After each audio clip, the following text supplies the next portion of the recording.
ऊपर से होते हैं आपके। कई बार महिलाएं वो खाना वाना खाने बैठते हैं तो वो बांध देती है झाड़ू। आप खाना खाने बैठे तो नीचे बैठते, बजट वजट लगा कुर्सियों पे तो कोई बिठाए नहीं, नीचे बिठा के, वही कल्चर है तो वैसे बिठाते हैं। अब आप खाना खा रहे हो आराम से, दूल्हे के दोस्तों के साथ और उनके साथ ऐसी मजाक कर ली जाती है। तुम कहते हैं गांव में भी दूल्हा हंस जाता है तो अकाल पड़ता है गांव में। इसलिए आप गांव वाले दूल्हों के कभी भी शादी के एल्बम देखो, हंसी नहीं है भाई साहब, सीरियस, भयंकर सीरियस रहता है। कूट के लाए इसको, या कोई कुछ कह दिया ससुराल वालों ने, अब फिर होता है कि अंदर महिलाएं मजाक करती है, खूब सारी महिलाएं मजाक करती, हंसी तो आए यार आदमी को, पर कहा दूल्हा तो हंस गया तो बाद में अकाल पड़ जाएगा, इसलिए दूल्हे को दी जाती है रुमाल।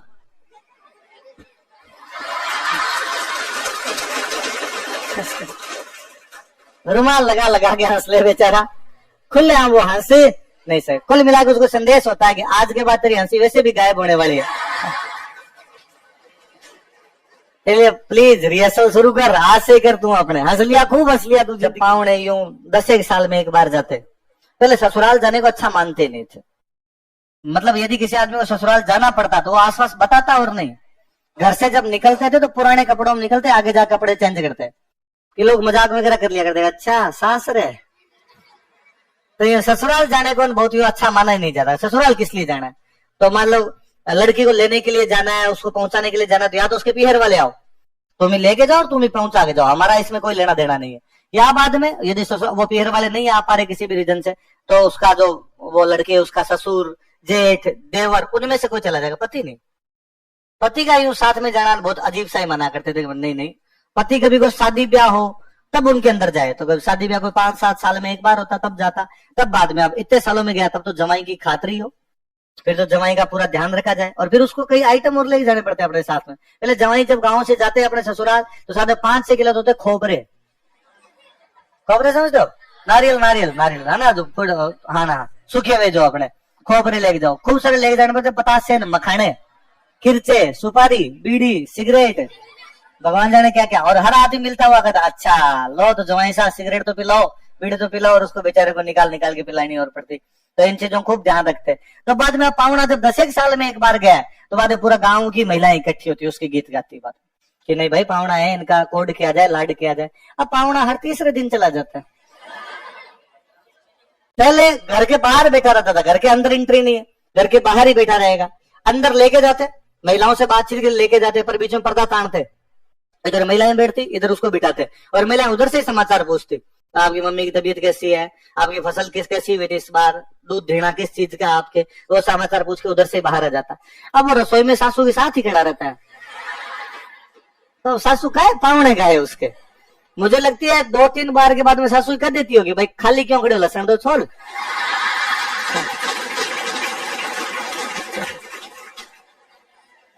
तो लड़कों इस मामले में भी इज्जत को बनाए रखना है, साल में एक बार नहीं, हाँ 10 साल में एक बार जाना है। यूं हर तीसरे दिन जा खड़े हो गए तो जो जवाई नाम के व्यक्ति की आपने कदर घटाई है इन दिनों के अंदर, इस कदर को वापस ऊंचा लेके आना है। इसलिए डेली डेली ससुराल नहीं जाना है। ऐसे कोई बात नहीं करेगा। तो पावना कौन से गीत होते हैं? तो दामाद कहाँ जाता है? ससुराल। इसलिए गांव में कई बार देखते हैं कि मान लो शादी का सामान ला रहे हैं कि सब्जियां उतार रहे हैं, सब्जी वाली गाड़ी है उससे सब्जियां उतार जाए, या चीनी की बोरी उतार रहे हैं। अब चीनी की बोरी उतारने के लिए 4 लोग चाहिए, 3 बंदे हैं वहां पर, एक दूल्हा खड़ा है, तो दूल्हा नहीं लगेगा, वो 3 उतारेंगे उसको, दूल्हे के हाथ ही नहीं लगाते उसके। तो गांव में वैसे ट्रेंड बना रखा कि दूल्हा को हाथ नहीं लगवाने। भाई क्यों नहीं लगवाने? यदि दूल्हे ने किसी चीज के हाथ लगा दिए तो वो सामान कम पड़ जाएगा। जैसे मान लो चीनी के हाथ लगा दिया तो फिर मिठाई कम, यदि उसने सब्जी के हाथ लगा दिया तो आपके सब्जियां कम पड़ जाए, आटे के हाथ लगा दिया तो रोटियां कम पड़ जाएगी, बेइज्जती होगी यार फालतू ब्याह में, इसलिए तू हाथ ही मत लगा। कहने का मतलब सिंपल ये था कि आप बोरी बोरी उतारो, पता नहीं धरना पड़ जाए, कुछ और हो जाए, आप बीमार हो जाओ, लग जाए पैर के हाथ के, इसलिए आप स्वस्थ रहो भाई। आपका ब्याह, आपके पीछे सारे ताम झाम है। तू बीन बनेगा इसलिए मिठाइयां मंगाई जा रही है, तू बीन बनेगा इसलिए सब हो रहा है, तू बीमार हो गया, तेरे कुछ हो गया तो बात ध्यान कौन रखेगा? तो उसको पूरा प्रोटेक्ट किया जाता है। तो उसको जादू टोने से प्रोटेक्ट करने के लिए जो गाए जाते हैं कौन से? और फिर वो वैसे गांव में वो कई है तो दूल्हा सज धज के तैयार रहता है, तो भाई फूट रहा आदमी है तो उसके पीछे फूट रही भूतनी हो जाए। ना वो रीजन भी माना जाता है। फिर दूल्हे का पूरा ध्यान रखते हैं। इसकी जब बारात गई थी मिथिला, तो माँ सीता के जो घर वाले थे उन्होंने राम जी को निकाली गालियां। अयोध्या वाले जीते गए थे, सबको गालियां निकाली। दूल्हे को नहीं, बाकी जो साथ में जो बारात होती है उस बारात को गालियां निकालते हैं पूरे। तो मुझे याद है जोधपुर के एक महाराजा थे उमेद सिंह। तो उमेद सिंह के जो राजकुमार थे हणवंत सिंह, उन हणवंत सिंह की शादी भी गुजरात में एक रियासत पड़ती धरांगधरा। कौन सी रियासत थी? धरांगधरा, झालाओं की रियासत थी। तो ये मारवाड़ वाले यहाँ से उन झालाओं की रियासत में शादी करने के लिए गए। वहां गए तो वो बारात पहुंच गई। बारात पहुंचने के बाद में जा रहे हैं भाई, आगे आगे आगे आगे जा रहे हैं सारे। तो उमेद सिंह ने अचानक, वो धरांगधरा के राजा थे, मैं नाम भूल गया, उनको अचानक कहा कि मैं बहुत नाराज हूं आपसे। और लड़के का बाप का दिन नाराज हो तो बेचारा लड़की वालों को तो हाथ फिर भूल जाएगी यार, पता नहीं क्या गलती होगी। अरे सर क्या गलती। फिर धरांगधरा बेचारी छोटी सी रियासत, मारवाड़ वाली इतनी बड़ी बारात गई हुई, वहां से इतनी बड़ी रियासत की बारात गई हुई। बोले पता नहीं क्या गलतियां हो गई। सर क्या गलती हो गई, हमसे कोई कमी रहेगी तो बताओ आपके। कहा यार वहां से चलाना शुरू किया था आपने और आपके घर के पास तक पहुंच गए, एक बार भी गालियां नहीं निकाली आपने हमको। तो उनका साहब हमारे गुजरात में रिवाज नहीं है यहाँ पे गालियां कड़वी होती है और गुजराती सब मीठे मीठे काम ही करते हैं। दाल में भी चीनी डाल डाल के खाते हैं। तो हमारे तो उनका नहीं निकालो। तो फिर कोई मारवाड़ी की महिलाएं होगी, उनको कहा कि भाई तुमके गालियां वालियां आते निकालो, उनको गालियां निकालो। मैं इनका वेरी गुड, थैंक यू, अब की बार बात भाई, वरना ये रिश्ते औपचारिक कैसे होंगे? वरना तो तने हुए ही हैं। दूल्हे का बाप अलग तन के चल रहा है, वरना उधर से 5-7 गालियां पड़े, हंसी मजाक और थोड़ा वातावरण क्या हो जाए, नॉर्मल सा वातावरण नॉर्मल हो जाए। तो ये गालियां क्यों इतनी बुरी बुरी मजाक कर लेते हैं जिसकी हद नहीं, वरना यूं वो पीछे गोबर के थापे मारने, उस प्रकार के कई कांड किए जाते हैं एकदम। तो वो जो होते हैं वो कौन से होते हैं आपके? कई बार महिलाएं वो खाना वाना खाने बैठते हैं तो वो बांध देती है झाड़ू। आप खाना खाने बैठे तो नीचे बैठते, बाजोट वाजोट लगा, कुर्सियों पे तो कोई बिठाए नहीं, नीचे बिठा के, वही कल्चर है तो वैसे बिठाते हैं। अब आप खाना खा रहे हो आराम से, दूल्हे के दोस्तों के साथ और उनके साथ ऐसी मजाक कर ली जाती है और पीछे झाड़ू बांध गई। अब वो बंदा बेचारा हाथ धोने के खड़ा था, झाड़ू चल रही है पीछे पीछे, और फिर वो उधर से वो महिलाएं और वैसे मजाक और करेगी। झाड़ू लगाने गई सो को तुम्हारा कमरा ये गंदा हो रखा है, आंगन में भी झाड़ू लगा दो। तो आदमी में बड़े बेचारे को लगता है कि धरती फट जाए और मंदिर डूबू इसके। तो वो जो गीत गाए जाते हैं वो गीत कौन से होते हैं? ज्यादातर यदि कभी आप नोटिस किया हो तो कि भाई ये कब गाते हैं, ध्यान दिया कभी? नहीं तो भाई बारात वो तो होता ही है उस टाइम, पर उस टाइम कम होता है, फिर भी उस टाइम नहीं होता। आपने नॉर्मली ये मेरा गांव में तब देखा हुआ है कि भाई शाम को बारात गई तब तो दूल्हे के फेरे फेरे है ना। तो गांव में अभी तक रिवाज है दूल्हे के फेरों में दूल्हा अकेला ही आना चाहिए घर के अंदर। यदि कोई और आगे हम टांगे तोड़ेंगे तो गांव के अंदर तो अब जाके थोड़े बहुत इस मामले में सभ्य हुए हैं, वरना पहले तो ये था कि गांव में तैयारी करते कि इस बार दूल्हे के जो दोस्त आएंगे उनको कौन पीटेगा। ये 2-4 मुस्टंडे तैयार किए जाते कि दूल्हे के दोस्त आएंगे, दोस्तों को आते अपने उनको बैंड बजाना है। और दूल्हे के दोस्त भी यूं कोशिश करते कि हमें अंदर जाना है। तो कोई एक आधा यूं खार खाया हुआ तैयार रहता, अंदर जाना साइड में आते बाढ़ की तरफ ले जाके इतना पीटा करते थे बुरी तरीके से, तो अंदर जाने नहीं देते, नहीं केवल दूल्हा जाएगा, दूल्हे के अलावा हम किसी को भी अंदर है। और फिर दूल्हा ही कहता या कोई साथ वाला कहता है भाई दूल्हा तो यार दूल्हा है, ये तो बोलेगा ही नहीं किसी से, ये चुपचाप रहेगा यार, सिंसियर रहेगा, इसको अब कोई चीज भी चाहिए तो किससे मांगेगा। तो बात कहते ठीक है एक बंदा भेज दो, पर वो जो एक बंदा भेजा जाए वो कॉमन रिश्तेदार होना चाहिए जो हमारा भाई लगे।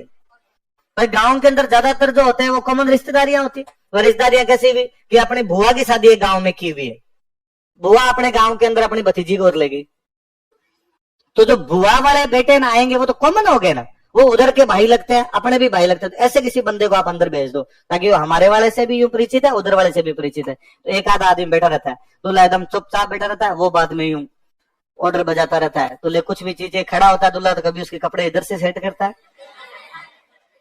दूल्हे को इतना तक होता है तेरे को हंसना भी नहीं है, तो गांव वाले दूल्हों कहते हैं, इसलिए आप गांव वाले दूल्हों के कभी भी शादी के एल्बम देखो, हंसी नहीं है भाई साहब, सीरियस बैंकर। आजकल क्या रोए, आजकल रोती नहीं है, रोती नहीं तो बात है काय की कोयल गानी है। पहले रोया करती थी तो उनकी कोयल भी गानी पड़ती, अब रोती है नहीं, अब रोए तो मेकअप खराब हो जाए। घंटे 3 लगे थे ऐसे। पहले कारण था रोने का कि भाई 15-16 साल की बच्चियों की शादी करते, हाईएस्ट उम्र थी 15-16 साल, उस उम्र में आपकी शादी की जा रही है। फिर जो बंदे आपका पति या ससुराल वालों में से आप किसी को नहीं जानते, तो वो तो बेचारी मुझे लगता है इसलिए रोती होगी कि डाकी है कौन, किनके साथ भेज रहे हो मुझे। अब आज सबको तो जानते हो, फोन पे बातचीत होती है, मिलते भी हैं, जानते भी हैं सब तरीके से, तो रोना किस बात का है। पहले स्वाभाविक रोना आया करता था, यार नए लोगों के बीच में अचानक आप ऐसे मुझे निकाल के भेज रहे हो, तो रोना भी आता था। तो अब बाद में ये चीजें जब इजी हो गया थोड़ा सा वातावरण, तो अपने आप में रोना क्या हो गया बंद। फिर भी लड़कियां थोड़ा थोड़ा यूं करती तो है, नाटक कर लेती है, क्योंकि लड़कियों को भगवान ने ये एक अलग क्षमता दी है कि वो रो भी सकती है और रोने का नाटक भी कर सकती है।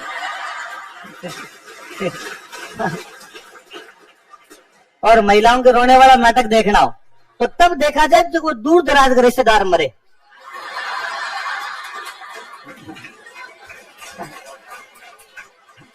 भाई नजदीक में तो क्या किसी की डेथ होती है ना तो सबको रोना आता है, क्या पुरुष और क्या महिला। ठीक है भाई, महिला सबके सामने रो ले, पुरुषों के वातावरण ऐसा बना दिया भाई पुरुष रोता नहीं है, तो वो बेचारा अकेला रोए, रात को सोते टाइम बोले क्या मुंह में डाल के रोए, पर रोना आता ही है, स्वाभाविक बात है। आपके घर में किसी की डेथ हो जाए तो नॉर्मल सा रहता ही हो, तो वो तो आए। पर महिलाओं को भगवान ने अलग क्षमता दी। जैसे मतलब अपने बुआ की सासू मर गई, तो मैं बुआ की सासू में अपने किस बात का दुख है, अपने तो राज्य है कि बुआ का प्रमोशन है। भाई घर में पावर बढ़ी है बुआ जी की, अपने क्यों इसमें हो। तो अब उसमें बैठने के लिए यूं जाया करते, तो अब तो गाड़ियां आ गई जी, पहले गाड़ियां हुआ नहीं करती, गाड़ियां तो बसों में बैठ बैठ के जाया करते। तो जैसे मान लो पति पत्नी को जाना है, तो अब वो गांव में फिर वो रिवाज और कि आप पहली बात तो बस में भी दोनों एक सीट पे नहीं बैठोगे, महिला आगे तो पति पीछे, पति आगे तो महिला पीछे। इसलिए गांव वाले बसों में ज्यादातर जो कंडक्टर का किराया होता है ऐसे होता है कि दो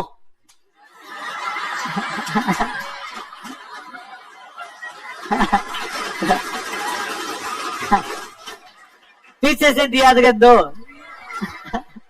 किसी महिला से किराया मांग लिया तो बोलती तो है नहीं, इशारा करते ला रहे मांग लीजिए आपने। तो आप पहली बात तो बस में ही साथ में नहीं बैठ सकते, बाद में आप उतर गए, उतरने के बाद में और आपको आगे पीछे चलना पड़ेगा, आप एक साथ चल भी नहीं सकते। मतलब यूं 10-15 कदम का गैप होना चाहिए, पति थोड़ा आगे चले पत्नी थोड़ी पीछे चले, या जो भी देवर साथ में तो देवर आगे चले आप थोड़ा पीछे चलो। तो अब वो महिला पूछती है भाई कहाँ है घर, घूंघट घूंघट निकाल के चलना पड़ता है, तो वो कह देता है पति जैसे साथ में तो कह देता है भाई घर थोड़ा दूर है। भाई अपने ज्यादातर गांव में सड़क बाहर से निकलती है, पहले गांव वाले गांव के अंदर से सड़क जाने नहीं देते, विरोध कर दिया करते। वह सड़क यदि हमारे गांव के अंदर से गई तो बस निकलेगी, बस में ऊपर लोग बैठे रहेंगे, ऊपर लोग बैठे रहेंगे तो घरों के अंदर देखा जा सकता है, प्राइवेसी मैटर करती है अपने आप। तो बाहर हमारी महिलाएं घूंघट के बिना रहती है, कोई छत के ऊपर से कैसे देखे, तो बाहर से निकलो। तो गांव के ज्यादातर बाहर से जाते, तो वो पत्नी पूछती भाई कितना दूर घर है, तो कहते था अभी दूर है, चल अपने आराम से चल, और जब घर पास में आएगा तब मैं बता दूंगा। अब महिला जब वहां तक चल रही तो दुख तो उसके है नहीं, तो आराम से अपने गीत वीत गाती हुई चल रही है, उन्हें कोई लोड ही नहीं है, आराम से धीरे धीरे चल रही है। अब वो जैसे ही घर आने वाला होता था, आदमी को बताओ था घर आने वाला था, वो करता तो उसका मतलब ही होता है कि आपका समय शुरू होता है। और भाई रे महिला अचानक ट्यून चेंज करती है, मतलब दीदी तेरा देवर दीवाना से, और कहीं तो जोर जोर से रोती है, डा डा करके।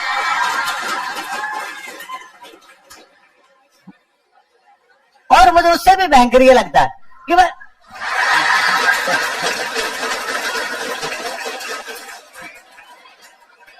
कौन आ रही है, कौन महिला जिसका पुरुष रूप में जन्म हो गया है। महिलाओं के इतने ज्यादा विकसित गुण किसमें है। अब उससे भी, अब बाहर कोई बंदा बैठा ना उसको ये लगता है कि ये जो अभी अभी रोते हुए घुसी है इसकी सब एक खास था अंदर वाला, लेकिन उसका कुछ ही नहीं लगता। गाय के भैंस लगे तो वो उसके कुछ लगे, उससे भी भयंकर ही है कि अंदर जाके रोती रोती जाती, रो नहीं रही वो, मतलब ये जोर जोर से बोकड़े मार रही है, रोना खाया।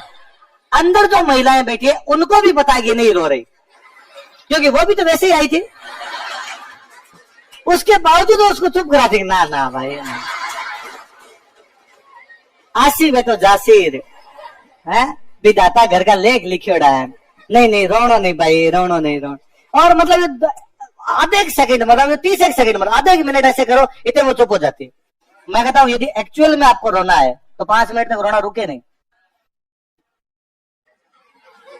है ना। वो यू आपका जो स्वर जो होता है उसमें आरोह है अवरोह रहता है, ऊपर नीचे ऊपर हिचकियां सुबकियां वो भयंकर तरीके से आपको आएगी। आप रोना रोक ही नहीं सकते, अचानक ब्रेक नहीं लगते रोने में। आप रो रहे थे आप अचानक चुप हो गए, ऐसा होता ही नहीं है।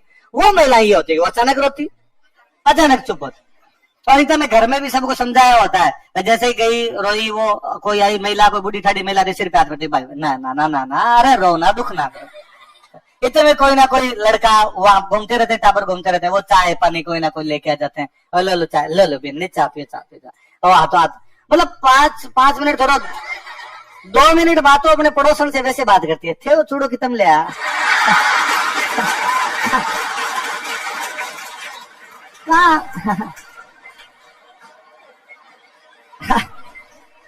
पोशाक नहीं आई दिखे, हालात बदल गए, जज्बात ऐसे कैसे किया जा सकता है। इसलिए लड़कियों तुम एक चीज की हमेशा समर्थक रहा करो कि घूंघट कभी खत्म नहीं होनी चाहिए, क्योंकि जिस दिन घूंघट खत्म हो गए ना तुम्हारी इस कला का पता चल जाएगा लोगों। ये जो घूंघट की आड़ में पाप हुआ ना, ये साहब किसी की यूं फालतू में रो लिया गया, मुझे लगता है इसने घूंघट खत्म कर दिए, बिना घूंघट वाले तो कैसे रोती होगी। तो अभी भी गांव में इसको रोना नहीं बोलते, इसको कहते हैं पल्लो लेनो, रोना बोलते ही नहीं है, कि वो पल्ला ही लेती है वास्तव में। ये घूंघट निकाल और घूंघट निकाल के अपना एक्टिंग जो करनी है वो कर लिया जाए, तो बोलते ही भाई पल्लो लेनो पड़सी, पल्लो तो पल्ला ले लिया।